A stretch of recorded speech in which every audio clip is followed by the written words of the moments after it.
Ya shalom shalom bwoko bw'Imana nongeye kubaramutsa kandi narifuriza ati amahoro ya Kristo abane n'umwe wese. Hama muri uno mwanya tugiye kuyaga tukamana insenge gato. Ndagushimiye wera w'Abisirayeli, ndagukengurukiye Mana nzima, ndagushimiye kugira neza kwawe, ukuntu dukunda ukatwitaho ukaturinda buri munsi buri saha. Nkengurukiye wera w'Abisirayeli kubera nongeye ukanshoboza kugaruka hano databusha. Uri umwami urengeye Imana zose, uri Imana igira neza. Ngo turi hano Mana y'ubutware ngo kugira ngo tuguheshe icyubahiro, ntituri hano kugira ngo twinezereze gusa. None wera w'Abisirayeli Mana ugira neza, ngwino databusha uvugane ga mwami, uvugana nanjye, uvugane n'abankurikiye ga databusha, utahuze umumo wese. Mana y'ubutware dufashe mi wa mwuka mubi wo kunegura no gusuzugura, dufashe mi mubi databusha kibengeza imazana mbara z'abadayimoni, ibyaza gutugwanya byo byose duye gushikama kandi ushize no gutwigisha no kudusobanurira inzira zawe. Mu izina rya Yesu Kristo twizera, mwuka wera akabana natwe, amen. Nongeye kubaramutsa bene data muri kino gitondo aho dutuye, ndabifuriza amahoro y'Imana nkuko nza nabifuze. Icyo tugiye kuyagaho kuri uyu munsi sikindi ariko ni kubandanira kwegera umwami wacu, kubandanira kureondera ino Mana bikidushobokeye, kuko uyu munsi uriho nanje ndiho, ariko ejo turarengana. Ngo hamwisi ngo turi ingenzi, iwacu ngo ni mwijuru. Rero nkuko bisigura nkuko bidusa, nkuko tuzi yuko hano turi ingenzi, yuko turiko turarengana, hari bidusaba gukora buri munsi, hari bidusaba gukora dutegura. Umuntu wese aguma yiraba. Akarorero iyo uvuze ati wavugenda ku munsi mukuru kanaka uza kwambara impuzu yera, twese turazi impuzu yera ukuntu yandura. Amaboko yawe yaba yadacafuye ariko ikozeho impuzu irandura, aho uciye hose iyo mpuzu irandura. Bica bisaba wowe nyene ube makini ukuntu witwara, ukuntu uza kwicara, ibyo hari ibyo uza gukora ko n'ibyo uza gukora kugira ntugirene niwanduze impuzu yawe, kubera iki irera. No muri no rugendo kuja mwijuru nuko nyene bimeze. Twambaye impuzu zera biradusaba kutazanduza. Kano gakiza twahawe biradusaba ko twitwararika kwegera Imana cyane. Iyo Mana tuyegera gute? Mu gusoma ijambo ry'Imana, mu gusenga, nivyo bitwegereza imbere y'Imana, bigatuma tutagenda turagirane turanduza ya muzu. Ngo kuko Kristo ngo niyo yaza ngo azobaje ngo kubamesuye imvune zabo, kubamesuye ikanzu yabo imesuye yama igizene yera derere, itari kwa gasembwa n'amarabaga.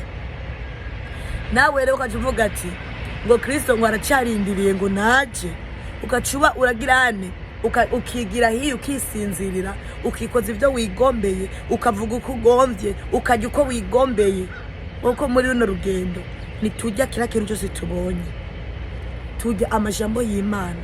Uyu muntu wacu w'imbere akarushiza kugira imbaraga, kuko umuntu wacu w'imbere tutamugabira amajambo y'Imana, tutagira bijya bihe byo gusenga tukisonzesha, tukagira ibihe byo kubona n'Imana yacu, tukaje imbere y'Imana kugira twumve iki Imana tuvugaho, tutabaze ngo dutwaye imitwaro, ngo tugenga Imana ngo duhiki ngo twishuriki mu bibazo tuba turiko turanyuramo, ariko tukavuga tugiye imbere y'Imana kugira igirene itwigisha amajambo yayo, itubwire ico igomba ko dukora muri buno buzima tugihumeka.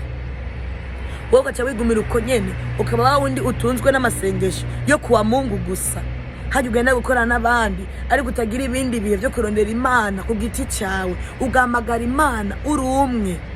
Kujya niko kwitegura kwama umesura imvune yawe, kuko kujya wegera Imana ukaba uri gusoma amajambo y'Imana, Imana irakwibutsa rya jambo wavuganye na mugenzi wawe n'iryari ryiza, ukitunganya ugasoma ijambo ry'Imana, ukabona ijambo rigukozeho, ugahagarika ukagiyumviraho, ukarihekenya, ukarijya, ukumviriza kweri rino jambo nsomye na buno buzima bwanje nabwo bijanye, ahubwo birawushanye, ukigarura.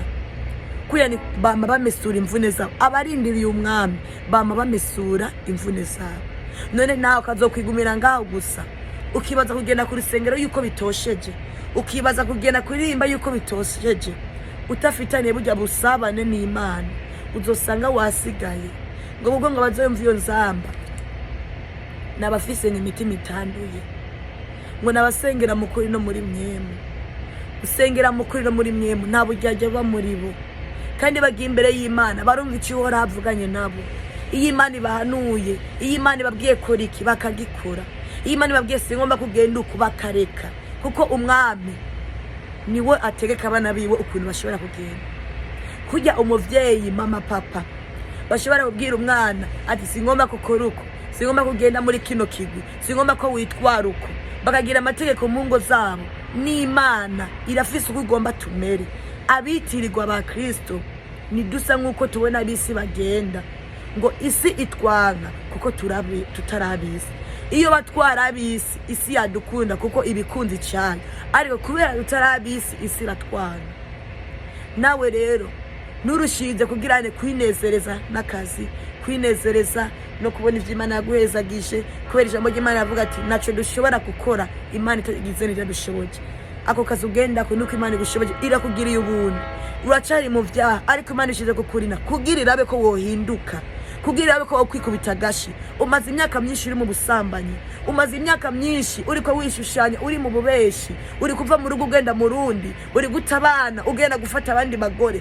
Imana ikakure kukabaho umwaka wa mbere, imyaka 5, imyaka 10. Suko Imana yemeye ivyo uri kurakora, oya, igomba wisubireho. Igomba irabe ko wokwigarura, igomba irabe ko wobona urwo rukundo igukunze.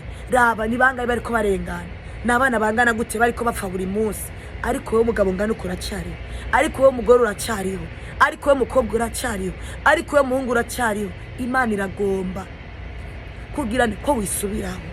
Imana iragomba kuza nk'umwana wayo ugaca bugufi ikakwigisha. Buri muvyeyi wese atoza indera umwana wiwe uko agomba umwana agenda. N'Imana tugiye imbere yayo iradutoza ko igomba tumere, ikatwigisha, ikavuga ati bino biragohara ubigenderamo, ariko kuje kuri je nuko ibigiye ndamukundi. Bino biragohara ubivuga ukanezerwa, ariko ubu nibikiri vyawe. Kwa kuna wara witwara ukumvura yamina muri wewe, ariko utemeye gusoma amajambo y'Imana no kuyegereza Imana, ukabona vya bindi wakora kera nibigukwiye. Imana iragomba ko tuyikorera mu kuri no muri mwemu. Imana iragomba ko tuyishakana umutima wacu wose, ko tuyikunda mu kuri no muri mwemu. Wisubireho. Ni wovuga ngo uri umukristo, uri kurondera Kristo, ngo urarorereye Kristo, ngo urarindiriye ngo ugaruka ngo kwiwe, udasoma amajambo y'Imana. Itoze gusoma amajambo y'Imana, itoze gusoma amajambo y'Imana. Acenogera ngaja no kuri kino muvyeyi udasoma amajambo y'Imana. Bavyeyi mudasoma amajambo y'Imana, abana banyu mubigisha iki? Mbega mwari muzi nyimba mwege mutavuze ngo mwigisha abana banyu, murazi Satani ariho arabigisha. Iyo bagenda ku ishuri babigisha indi mico itandukanye n'imico yanyu. Mutagize kajya kanya ko kwigisha abana banyu, mbega mwibaza kiro gihugu bazokibamwo gute? Hano aha bazohaba gute? Muvyeyi uzi gutumwanya wawe ugafata amahera ukagurira umwana isimu, ariko nuzi kwicara n'umwana wawe ngo umusomere ijambo.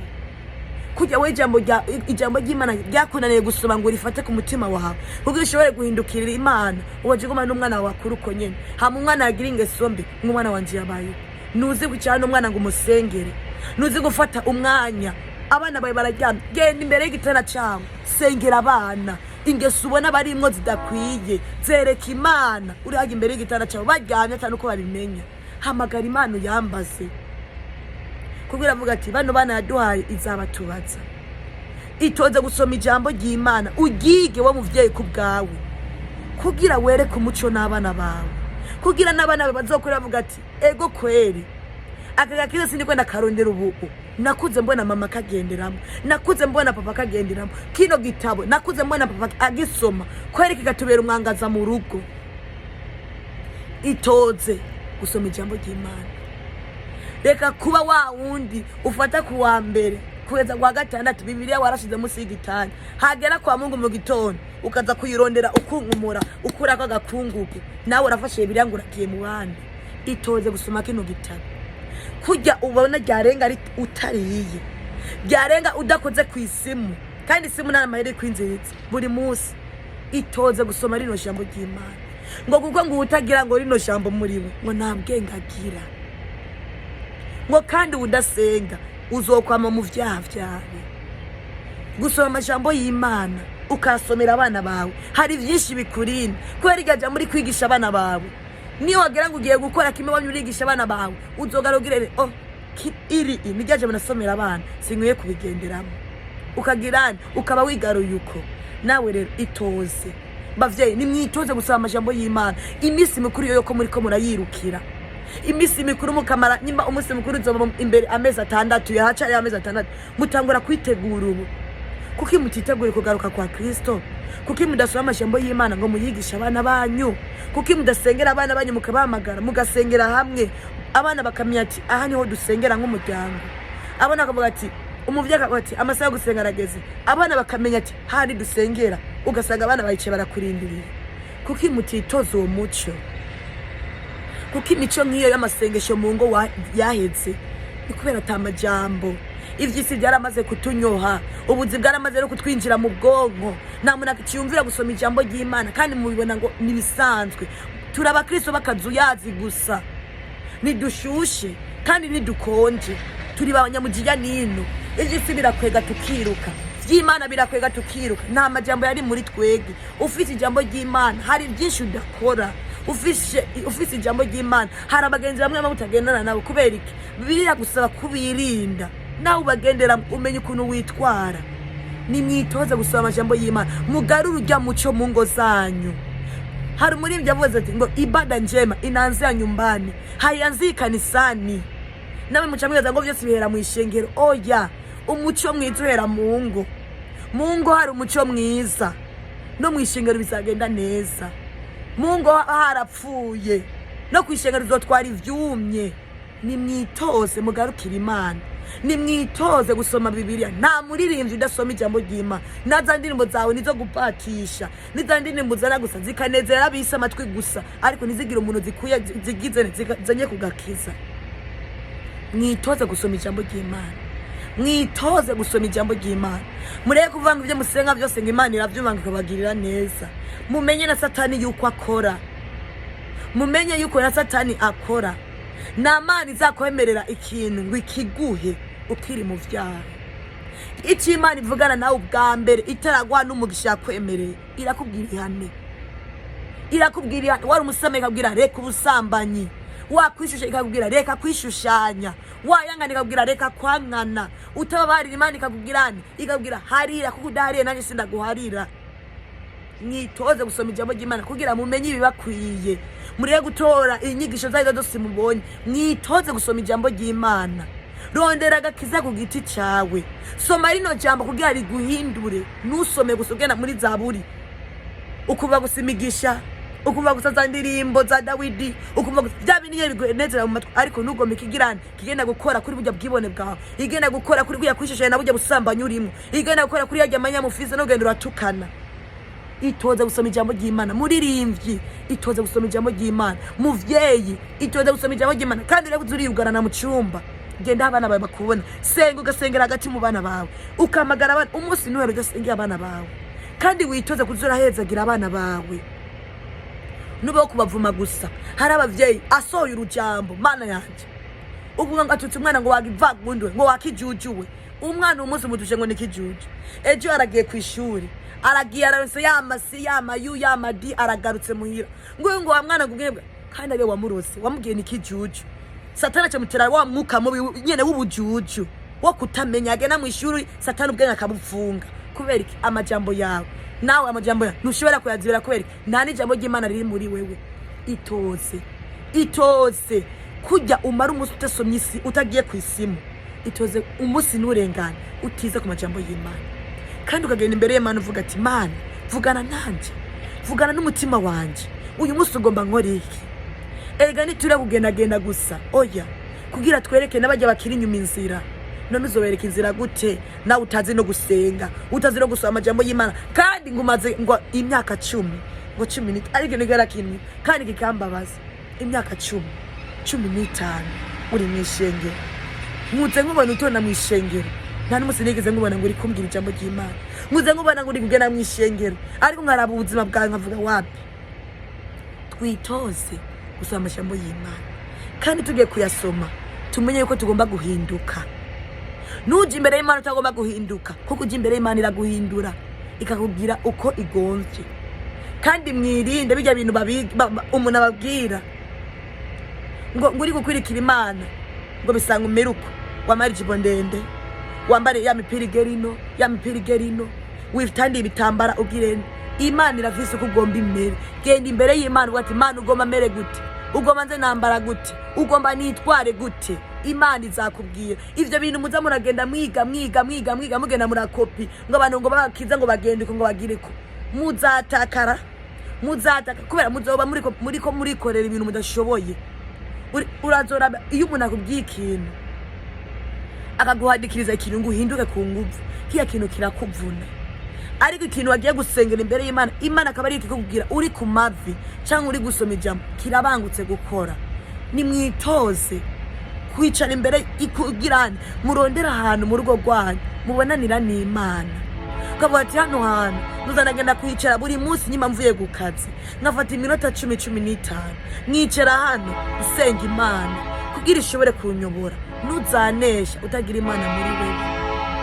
Murakoze mwese mudukurikiranye. Imana ibaha umugisha kandi mugire n'ibihe byiza kandi mugire no kwisubiraho gusoma kino gitabo. Nimwabwe icyubahiro. Mana yo mwijuru niyakira amashimwe kuko irabikwiye.